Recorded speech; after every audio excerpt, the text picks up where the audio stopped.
On a le pétrole en abondance, le Congo, mais on a aussi les livres, on a des auteurs en abondance aussi. Donc on va leur faire honneur aujourd'hui encore. On était déjà ensemble hier pour une première table ronde.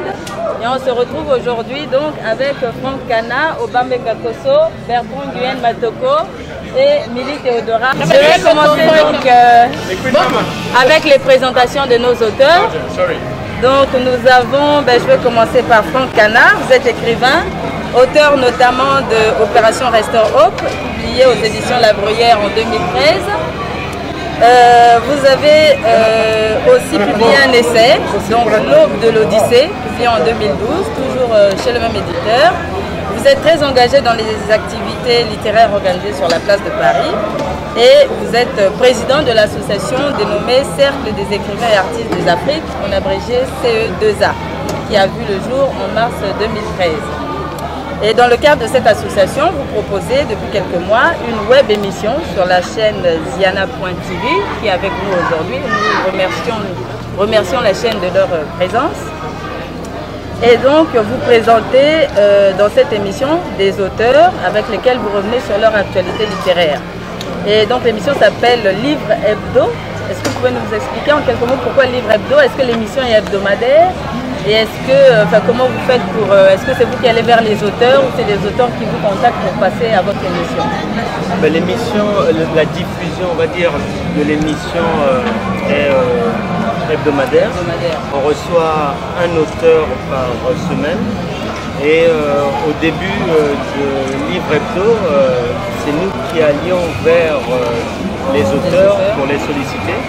Mais avec le temps, ce sont les auteurs qui se manifestent maintenant et puis parfois les éditeurs qui se manifestent aussi pour qu'on puisse recevoir leurs auteurs.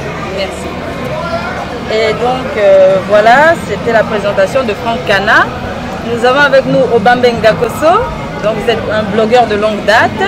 Vous avez ouvert l'espace obambengakosoo.unblog.fr. Alors il y a un premier espace sous-titré, enfin vos blogs portent un bel étendard congolais, ce que j'aime bien parce qu'on a en sous-titre une petite phrase dans une langue de chez nous, c'est le moshi, c'est ça. Donc tu vas me corriger si je n'ai pas la bonne intonation, mais l'engunga la pemba, iwuba la kiere, est-ce que tu peux le dire bien comme il faut? L'engunga la pemba, iwuba la kiere. D'accord, ce qui veut dire? Littéralement, c'est quand on arrache les poils du nez, ça fait très mal, donc on ne le fait pas. Et la traduction, c'est un proverbe pour dire, c'est surtout par rapport aux enfants. Quelles que soient les bêtises, les fautes et les erreurs que commettent les enfants, ils restent et demeurent nos enfants, faisant avec. Très bien. Donc on comprend bien que ce qui suit n'est pas la traduction du proverbe, mais ce que j'aime c'est le mélange, parce qu'après on a Bolo, Bato, Sakola, Congo, Africa, Mokini, Mobimba, parlons-en. Donc franchement, ça c'est génial. Donc vous avez ouvert un second espace et là c'est Epourebere, comment on dit? Adi Ibo Ya Ndiayo. Je sais pas, j'ai peut-être pas la bonne intonation, mais bon, ça se complique un peu, mais en tout cas on a toujours comme ça une parole, un dicton ou un proverbe en langue congolaise.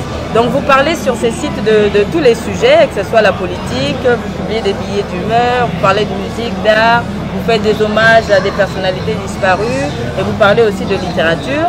Et en ce qui concerne la littérature, vous avez tout récemment ouvert un espace spécialement réservé à la littérature depuis justement que vous êtes entré dans la grande famille littéraire puisque vous venez de publier un... Pour être précis, la littérature de fiction en fait. De fiction. Voilà, j'ai essayé de séparer. Oui, tout à fait. Et donc il porte le titre de votre recueil de nouvelles, Les Malades Précieux, et que vous avez publié donc en 2013. Donc par ailleurs, vous êtes membre de la Ligue panafricaine du Congo, Umoja. Vous en êtes le secrétaire général et le porte-parole. Ça a changé. Ah, ça a changé. C'est Ligue panafricaine Umoja. Ah, c'est la Ligue panafricaine Umoja. Donc on a retiré du Congo, ça se passe plus. On a élargi effectivement. Et je suis porte-parole, mais pas secrétaire général. D'accord, secrétaire général adjoint, il me semblait, non? Bon, plus porte-parole. Tout à fait. D'accord, très bien. Ensuite, à ma droite, à mon extrême droite, donc nous avons Bertrand Nguyen Matoko. Vous vous présentez sur votre site comme étant habité par trois passions, donc la musique, la danse, l'écriture, et on le voit dans vos différentes activités. Donc vous êtes danseur et chorégraphe. Et en ce qui concerne la musique et la danse, on peut dire que vous avez été formé aux côtés d'Abeti, une grande chanteuse du Congo, enfin Zaïre actuellement Congo, République du Congo, la République démocratique pardon, du Congo. Et vous lui avez consacré un livre, Abeti Masikini, La voix d'or du Zaïre, qui est sorti en 99, c'est-à-dire 5 ans après la disparition de la chanteuse. Et vous avez même créé une association en son honneur, hein, les Amis d'Abeti, dont vous êtes le président. Est-ce que cette association est toujours active? Vous avez des activités chaque année? Tout à fait, oui. D'ailleurs, nous venons de sortir le deuxième documentaire sur Abeti Masikini, hier même, qui relate toute sa vie. Merci beaucoup. Et donc, vous avez aussi publié de la fiction. Vous avez à ce jour publié 4 romans. Donc, Le Flamand Noir en 2004, Les Petits Grains de Sable en 2008, As-tu et à toi en 2010 et La Confession des âmes, le dernier, en 2012. En ce qui concerne la poésie, vous avez 2 recueils de poésie, donc L'identité et la raison d'être, ainsi que Cœur qui rit, âme qui soupire. Voilà. Enfin, nous avons avec nous une dame. Le meilleur pour la fin. Oui. Donc, Milly Théodora Mieré. Vous êtes docteur en sciences de l'information et de la communication de l'Université de Grenoble, maître de conférence à l'Université de Versailles-Saint-Quentin. Vous êtes chercheur en management. Est-ce que vous pouvez nous expliquer un peu en quoi consiste l'activité de chercheur en management, votre travail au quotidien? En quoi consiste-t-il? En fait, quand on est maître de conférence, on est forcément enseignant et chercheur. Donc, faire de la recherche, c'est mener des réflexions, parce qu'en fait, comme l'explique ma directrice scientifique, c'est nous qui produisons la connaissance. C'est-à-dire qu'on observe, on analyse, et à partir de nos analyses et de nos réflexions et de nos expériences sur le terrain, on produit des connaissances, et puis après, on participe à des colloques scientifiques, à des congrès scientifiques, et puis on fait des publications et on prend souvent les cours. D'accord, merci.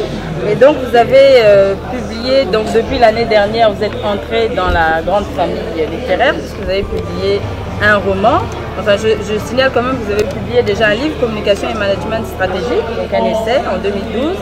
Et en 2013, vous avez publié Ma chrysalide est devenue papillon, donc un roman. On reviendra tout à l'heure sur les œuvres des invités. Voilà, donc on a aujourd'hui du beau monde, des auteurs qui sont bien engagés sur le chemin de la littérature et qui sont aussi engagés dans la vie associative, puisque tous vous participez d'une manière ou d'une autre à des associations, soit vous êtes responsable d'association ou bien vous êtes membre actif de l'association. Donc aujourd'hui, nous nous retrouvons autour d'un thème que l'on pourrait résumer ainsi. Quelle vision avons-nous de la littérature? On n'a pas présenté Lise Kiyindou. Oui, moi je suis Lise Kiyindou, voilà. Je suis blogueuse également, auteur. Oui, allez-y, tiens, là-bas, là. On a au milieu Lise Kiyindou qui nous fait l'honneur de nous présenter aujourd'hui, de présenter nos ouvrages. On peut dire que c'est la plus ancienne de tous les auteurs qui sont ici réunis, avec une production livresque qui est assez régulière et que, à titre personnel, je vous invite à découvrir si ce n'est déjà fait. On y trouve du roman, on y trouve de l'essai, on y trouve également des nouvelles. Et c'est vraiment passionnant. Lisez-la, vous ne serez pas déçus. Elle est également enseignante et je ne sais pas comment on fait parce qu'entre corriger les copies, s'occuper de sa famille et écrire autant, bravo. Voilà. Merci beaucoup. Donc voilà, donc aujourd'hui on va se retrouver sur la vision que nous avons de la littérature et on va le faire en 3 temps. Donc premièrement, on va s'interroger sur la littérature. Serait-ce une histoire de filiation? Deuxièmement, on va s'interroger sur la fratrie congolaise. Ne serait-ce pas une utopie de parler de fratrie? Et enfin, dans un dernier temps, on va aller à la rencontre des auteurs, c'est-à-dire à la rencontre de leurs œuvres. Et donc, on va les inviter à nous parler un peu de leurs écrits. Donc, on va commencer par le premier point, la littérature. Comment? On va commencer par la littérature, hein, une histoire de filiation. Donc tout à l'heure je disais que nos auteurs ici présents étaient bien engagés dans le chemin de la littérature, donc j'ai parlé de chemin, mais la littérature n'est pas d'abord une famille. Donc la naissance d'un auteur dans la littérature n'est-elle pas conditionnée par l'existence d'un père, d'un auteur qui constitue pour nous comme un modèle, hein, comme celui qui a animé en nous cette flamme qui ne brûle que pour la littérature? Donc, y aurait-il quelqu'un qui nous a transmis ce virus de l'écriture? Donc, quel auteur ou quels auteurs constituent ces exemples-là que nous avons voulu suivre et qui nous ont poussé, nous également, à prendre la plume? Donc, pour comprendre un peu ce que je veux dire, je peux citer l'exemple de Victor Hugo, de cette boutade qu'il avait lancée. Je ne sais pas si quelqu'un dans l'Assemblée se souvient de cette boutade.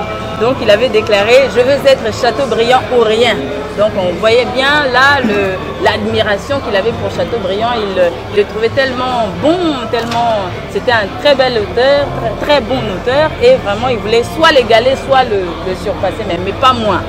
Donc, parmi vous, alors je vais commencer par Franck Cana, peut-être, un exemple d'auteur qui t'a tellement marqué que, en général, hein, je ne parle pas seulement de la littérature africaine, mais de la littérature en général. J'ai lu tel auteur et puis je me suis dit, tiens, moi également, franchement, j'ai envie d'entrer. Bon, je ne dirais pas que j'ai rêvé un jour d'égaler ou d'avoir la même résonance littéraire qu'un auteur, tout simplement parce que ce sont les injustices visibles dans la société qui m'ont moi poussé à prendre la plume pour faire entendre ma voix à ma modeste place. Et s'il y a un auteur qui a été un élément déclencheur pour moi dans ma prise de parole écrite, je dirais que c'est Sony Laboutancy. Parce qu'en le lisant, je me suis rendu compte en fait que ce qu'il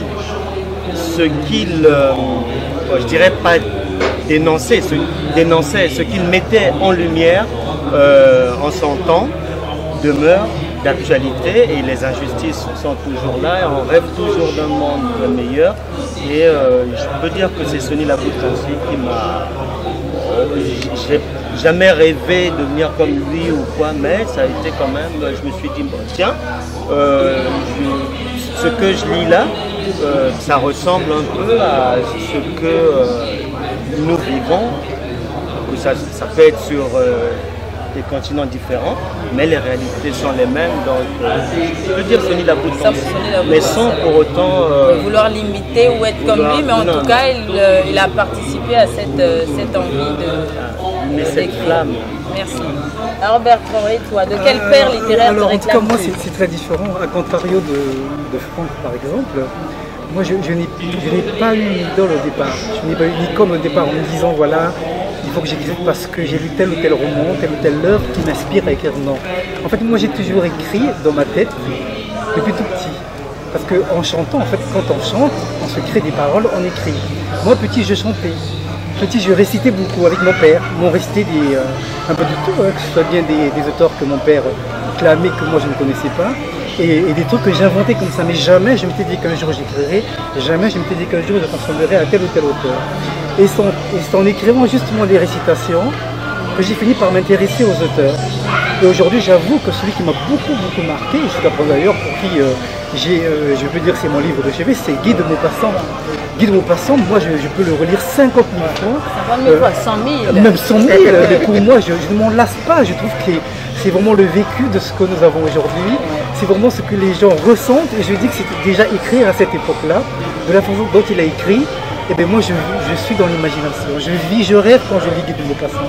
Mais je n'étais pas inspiré par lui. Merci. Alors Théodora, est-ce qu'il y a un auteur qui t'a particulièrement marqué? Tu te considères comme la petite fille ou la fille de cet auteur? Ou l'arrière-petite-fille, je ne sais pas. Oui, merci. Je suis la fille de mon père. Moi, c'est mon père qui m'a beaucoup impressionnée parce que c'est quelqu'un qui lisait beaucoup et qui écrivait beaucoup. Donc, toute petite, je l'ai vu lire, je l'ai vu écrire, je l'ai vu participer à beaucoup de journaux pour nous. Donc, j'avais envie, mais je n'avais pas ce truc-là. C'est-à-dire que quand on est chercheur, on écrit des articles scientifiques qui sont intéressants. Mais je n'avais pas ce truc-là où on a envie de raconter des histoires. Et après, j'ai lu du Maryse Condé en 2006. Et c'était pendant une période de ma vie, j'étais à la maison. Et j'ai beaucoup lu et ça m'a plu, son style. Et j'ai eu envie, mais j'avais pas le truc, j'avais pas l'inspiration, j'avais pas la manière. Et c'est le fait que depuis 3 ans que je vais régulièrement au Congo et que je vois des choses, je pense, enfants, et on a envie de raconter. Donc il y a quelque chose comme ça, à ce moment-là, qui s'est déclenché au moment et qui m'a permis et qui m'a donné envie d'écrire. Et toujours d'écrire, donc on commence par des petits articles et après on a envie d'écrire autre chose que les articles, voilà, quelque chose de beaucoup plus consistant. Merci. Et on va terminer par Obambe. Alors toi qui es un immense lecteur, un grand lecteur, avec, qui a goûté un petit peu, enfin, qui a, je pense, une vision très large de la littérature parce que tu lis de tout, de tous les univers. J'essaie de lire de tout. Un maître, un seul, non. Je dirais plutôt plusieurs maîtres, en toute sincérité. Plusieurs maîtres. Et dans tout ce qui est fiction, ce qui m'intéresse le plus, ce qui m'a toujours passionné, ben, c'est raconter le quotidien des gens. Pas forcément inventer des histoires, mais raconter ce qu'on voit dans la rue, ce qu'on voit dans sa famille. Et voilà. Tu fais dans ton recueil. Mais vraiment ce qu'on voit autour de nous. Et depuis très longtemps, parmi les premiers bouquins sur lesquels je suis tombé dans ce genre, il y avait Mongo Betty, Père son âme, et Emmanuel Bunzeki Dongala. Dongala, ce qui me plaisait chez lui, c'était les nouvelles. J'ai toujours une préférence pour ces nouvelles plutôt que ces romans, même s'ils peuvent être excellents. Mais les nouvelles, c'est quelque chose de passionnant et moi, c'est surtout le courage. Dans le domaine de la fiction, moi, ce qui m'intéresse le plus, c'est le courage. Parce que écrire aujourd'hui en France pour dénoncer ce qui se passe dans une banlieue ou dans la rue, je crois que oui, n'importe qui peut le faire. Mais Mongo Betty a pris des risques incalculés. Pendant des années, il a été interdit de séjour au Cameroun. Il a passé près de 40 ans ici en France, malgré lui. Parce que voilà, que ce soit dans les essais, dans les nouvelles, dans les romans, mais il était d'un courage formidable. Et bien entendu, je n'aurais pas la prétention de vouloir lui ressembler, que ce soit lui ou Dongala. Mais quelque part, je pense souvent à eux quand j'écris. Le courage qu'ils avaient à l'époque. Le contexte est un peu différent, moi j'ai un peu plus de liberté. Et voilà, vraiment si je peux parler de quelques modèles, ça serait ces deux-là. Mais effectivement, comme tu l'as dit, on a beaucoup plus que ça. On ne va pas les citer. Ouais, d'accord, merci. Donc maintenant, pour circonscrire notre débat un peu plus dans le domaine de la littérature congolaise, puisque c'est quand même le Congo qui est à l'honneur et on est là aussi pour parler de la littérature congolaise.